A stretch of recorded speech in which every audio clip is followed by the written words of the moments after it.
Kawanan dinosaurus berlarian menembus hutan. Suhu di sekitar seketika melonjak dan semua yang ada di belakang mereka mulai terbakar. Sejumlah dinosaurus terjebak di rawa-rawa dan gak bisa lolos. Pterodactyl melintas di angkasa sambil menjauh dari gelombang ledakan yang segera menyelimuti bumi. Bencana ini terjadi sekitar 66 juta tahun yang lalu. Hampir semua makhluk hidup di bumi musnah. Mungkin cuma burung dan dinosaurus terbang yang bisa bertahan dari bencana dahsyat yang menyebabkan kepunahan paling masif di dunia. Oke lah, kita amati dulu pohon evolusinya untuk nyari tahu burung pertama di dunia. Namanya Archaeopteryx. Ukurannya sebesar gagak modern, tapi bentuknya mirip dinosaurus kecil berbulu. Dan gigi kecilnya yang berbentuk kerucut itu berderet-deret, hampir sama seperti buaya. Karena Archaeopteryx lebih dekat dengan reptil dibanding burung. Tapi otaknya 3 kali lebih besar dari semua reptil. Meski punya sayap berbulu, hewan ini hampir nggak bisa terbang seperti burung masa kini. Sendi bahunya nggak bisa dipakai untuk mengangkat sayap di atas punggung. Jadi, Archaeopteryx nggak bisa benar-benar mengepakkan sayapnya. Kemungkinan besar, dino ini bisa terbang meluncur dengan kepakan kecil. Evolusi kemudian menghadirkan spesies maju yang bisa terbang, yaitu Pterodactyl. Spesies ini nggak berbulu, tapi punya membran yang terbuat dari kulit dan otot. Rentang sayapnya kurang lebih sepanjang kaki manusia. Ia lihai terbang untuk menangkap ikan dan hewan kecil. Meski dinosaurus terbang bisa bergerak dengan lebih cepat dibanding predator darat seperti Velociraptor dan T-Rex, kebanyakan dari mereka nggak berhasil melewati efek tabrakan meteorit raksasa. Kalau gitu, kita lihat fase perkembangannya sampai sekarang yuk. 10 menit sebelum tabrakan meteorit, batu besar seukuran Pulau Manhattan melesat menuju bumi dari luar angkasa. Beratnya 460 triliun ton atau setara dengan 3 triliun paus biru, mamalia terberat di seluruh dunia. Batu ini terus mendekati planet kita dengan kecepatan 19 km per detik. Pada kecepatan ini, meteorit bisa melintasi Samudra Atlantik cuma dalam waktu 4,5 menit. Angka segini bahkan lebih cepat dari pesawat luar angkasa. 5 detik sebelum tabrakan meteorit. Makin ngeri aja nih suasananya. Gaya gravitasi bumi terus menarik sang meteorit raksasa itu. Meteorit ini melubangi atmosfer kita dan menciptakan suara ledakan super keras hingga kamu bisa terdengar di sisi lain planet kita. Semua hewan di planet kita langsung panik dan waspada. Saat menengadah, mereka bisa melihat batu besar yang mulai terbakar di udara. Serpihan kecilnya mulai terlepas dari meteorit utama. Kobarannya sangat cerah dan sinarnya hampir menyerupai matahari. Dinosaurus terbang dan nenek moyang burung modern lain yang terlebih dulu ngerasain bahaya ini. Mereka langsung meluncur ke langit dan mencoba terbang sejauh mungkin dari lokasi tabrakan untuk menyelamatkan diri. Saat tabrakan, massa dan kecepatannya yang sangat besar menghasilkan energi yang melimpah.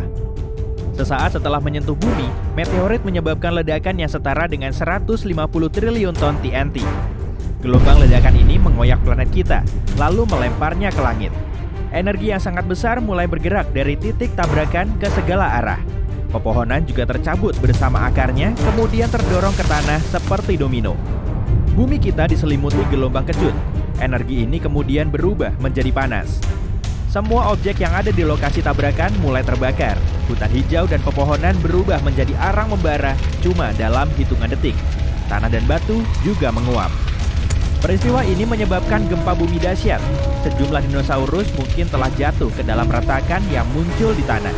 Gempa bumi kuat juga menyebabkan tsunami yang tingginya melebihi gedung Empire State. Dinosaurus yang gak terjebak di hutan membara hanyut oleh ombak besar. Dinosaurus di Amerika Utara berusaha kabur ke arah utara lagi, tapi gelombang ledakan yang dihasilkan terus memburu mereka.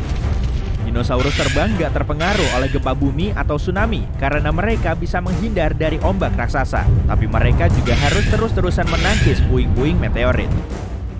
5 menit setelah tabrakan meteorit, hujan meteor berupa pecahan batuan raksasa terus jatuh ke bumi. Sebagian meteorit cuma seukuran mobil, tapi sebagian lainnya bisa sampai sebesar gedung. Abu dan debu mulai naik ke udara. Suhunya sangat panas, hingga bisa meleleh dan berubah menjadi lava cair, lalu jatuh kembali ke bumi. Hal ini bikin apinya makin merembet. Hujan meteor juga mengancam dinosaurus terbang. Mereka harus bermanuver dan menghindar dari batu membara yang jatuh. Suhu tinggi menjadi kendala utama mereka karena bulu mereka mungkin juga terbakar. Tanpa bulu, mereka nggak bisa terbang. 10 jam setelah tabrakan meteorit, Dinosaurus terus berlari ke utara. Mereka pun sampai di wilayah asing yang dipenuhi rawa. Dinosaurus raksasa seperti T-Rex punya kaki setinggi manusia dewasa.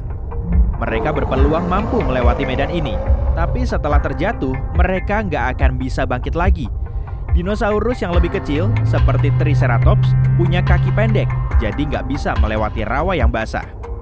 1 bulan setelah tabrakan meteorit, 15 triliun ton abu beterbangan di atmosfer kita. Awan raksasa menghalangi cahaya matahari dan bumi diselimuti kegelapan. Tanaman yang masih bertahan nggak bisa menyerap energi matahari, sehingga berhenti memproduksi oksigen. Dinosaurus yang bertahan kesulitan bernafas karena udaranya sangat minim dan debunya pekat. Minimnya cahaya matahari juga melenyapkan fitoplankton.